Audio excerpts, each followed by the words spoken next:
The enormously popular Hillsong Church proudly boasts it believes in people and their ability to influence the world with good.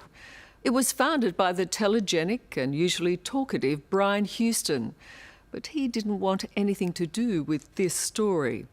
And that's because it's about evil, the most unchristian behaviour imaginable, and his father, Frank Houston.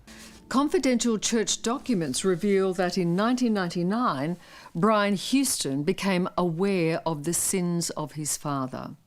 By now, he is head of the Assemblies of God, and he and his executive are legally obliged to report Frank to the police, but they didn't. It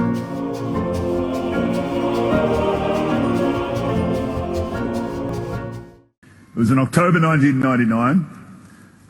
He told me that a complaint had come in that 30 years or so before that, back in the 1970s, that my father was being accused of abusing a child. First I'm thinking, that's immoral, and then within a split second I'm thinking, that's criminal. And,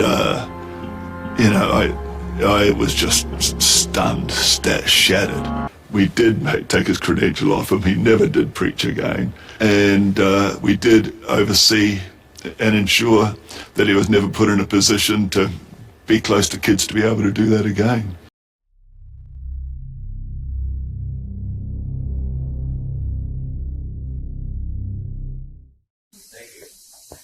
Oh, well, isn't that nice? Nice to be wanted. You know, when you get older, sometimes people don't want you anymore. They think you're too old. And, when you face reality, it's not my fault I'm 82 or whatever it is I am. And so I had to confront my own father and ask him. You had to ask him to step down. Pardon? You had to ask him to step down. I had to fire him, yes. Wow. Yeah. You can work it out for yourself. I was born on the 22nd of April in 1922. And it's lovely to be here again. This is not the first time I've been in this church. I don't know. I've been here quite a bit over the years. And last May, on the 30th of May, I think it was, my wife went to be with the Lord, as you probably know. And how many months is that? That's about 3 or 4 months, isn't it? And he knew he'd done it. He knew he'd done it, and he admitted that he had did it. And so it was tense and stressed, and I did what I had to do, which was at that time suspend his credential, ministry credential. And he never ever preached again, never ever ministered again in any form from that day on. And the little boy back there, 2 little boys, one bigger than the other. But God's got a purpose for their life. A couple of little kids up there, and a sweet little girl with a white ribbon, or is it pink? This story, by the way, will cost me my credential, by the way, but that's all right, I can just print off another one. The only time I ever used it was once to get into a hospital car park for free.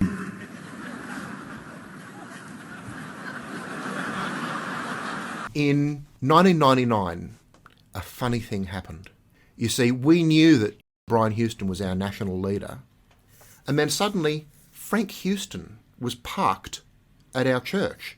And he wasn't just visiting, he'd come Sunday after Sunday. It was like, oh, he's here to stay. Keep in mind, I knew more about this than most. I was on the staff of the church at this time.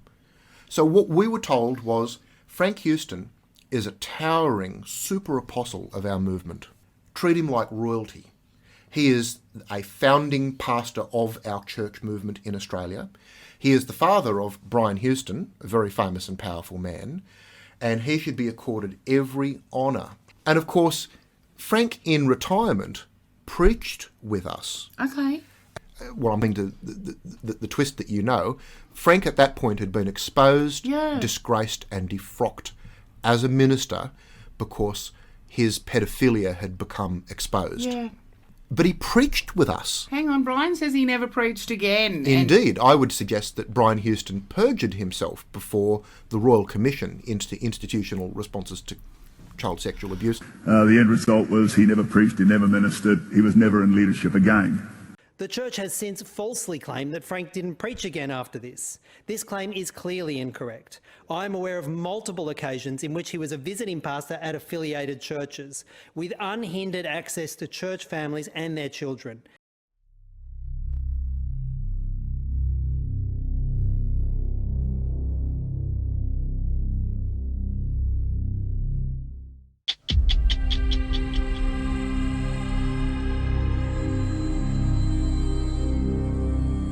When Brett Senstock revealed his story to the Royal Commission on Child Sex Abuse, Brian Houston found himself in the witness box.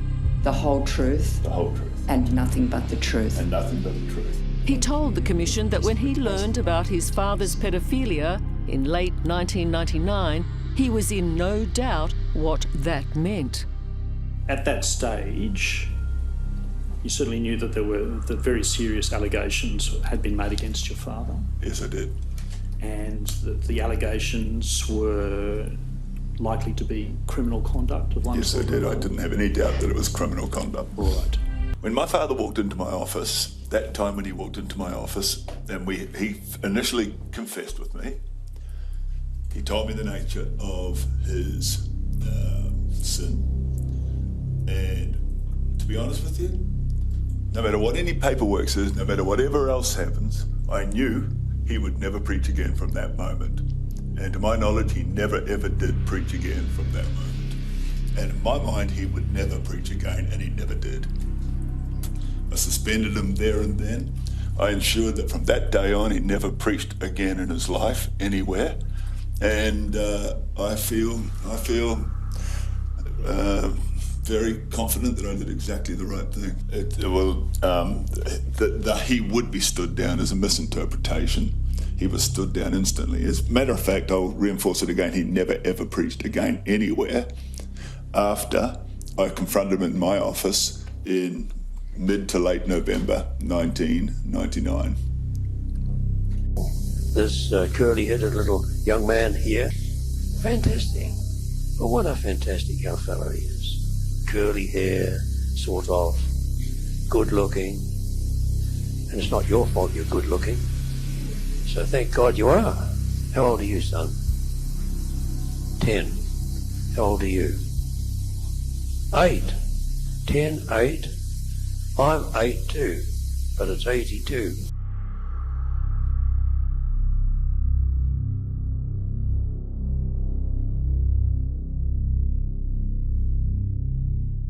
And then finally, I think I had to look after myself. What we didn't do is report it to the police. He said, how do you know if it's true? And you responded by indicating that it needed to be investigated, is that right? What, in your mind, I withdraw that, what did you say to him about the process for investigation? I didn't say. All right, why not? Why not? Why not? Yes. Well, he was the national president. What lessons did God allow that to teach you? You know, one thing I do know is it wasn't me. I didn't do anything wrong. As a result of that, I got members of my own brothers, of my own family, siblings who, to this day, don't talk to me because they believe I put the church before my father. You also said last week you may never know how many of these kids were abused by him. Why not?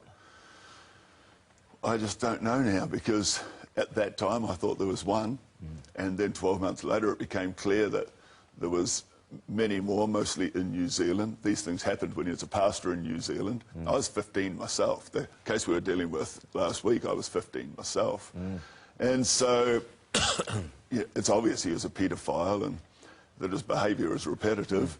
It seems like it was over a period of about a decade, in the late 60s, early 70s, and so you just don't know. I just do not know how far it went. And then finally, I think I had to look after myself. What we didn't do is report it to the police. Just to clarify, people who are not in your church, you've been open and honest with your congregation from almost the start. Yes. Okay. Yes. And so yesterday you address them and you tell them exactly what's going on. Brian, yes, okay, I'll get the money to you. There's no problem. You know, it's your fault all of this happened. You tempted my father. Bob Cotton has since amassed a slew of other documents that paint a picture of a church executive determined to limit the damage. December 1999, Brian Houston calls a crisis meeting about Brett Sendstock. It's agreed minutes will be kept confidential and on a special file. A single act of sexual abuse more than 30 years ago. November 2000, Brian Houston becomes aware of more victims. A total of 6 specific allegations have been investigated. How do they respond? Well, they responded warmly. They love us, and you know, people always think, "Well, what about the victim?" when you say that, but our church do care about the people. I mean, it's heartbreaking. And what about the victim? Well, a lot of people, you know, if they say they gave me incredible support, I mean, they gave us a standing ovation. We're talking about child rape. We're talking about child rape. It's a crime, not a serious moral failure. This is a criminal act. How did that resolve itself? I can't even imagine navigating that. I don't know whether it has resolved itself as such. My father now has been dead for over 10 years, but the ramifications of that are still playing out right now. Hello, Michael Tetlow with the headlines on ABC News. New South Wales Police have charged Hillsong church leader Brian Houston over the alleged concealment of child sex offences. Police allege the 67-year-old failed to report information about a boy who was sexually abused in the 1970s. I didn't do anything wrong. And then finally, I think I had to look after myself. Did you cover up for your father? Did you cover up your father's sex abuse? Houston has previously said he would return to clear his name in what is a high-stakes case. He's already stood aside from all church boards, but he remains a senior pastor. The founder of the Hillsong Church has stepped down as leader while he defends a criminal charge alleging he covered up his father's child sexual abuse. Watch an important announcement from Pastor Brian and Bobby, and we're going to watch that together. Well, in September last year, I learned it was necessary for me to step aside as a director of all Hillsong boards during this season, which enables me to give attention to the charge. But recently, we made a decision that may come as a big surprise to you, and I wanted you to hear it from me directly. In December, during our annual board retreat, Hillsong's external legal counsel gave the board advice regarding the current charge I'm facing, and that it would be best practice for me to step aside completely from church leadership during the court proceedings. So the result is Hillsong's global board feel it's in my and the church's best interest for this to happen. So I've agreed to step aside from all ministry responsibilities until the end of the year. What we didn't do is report it to the police.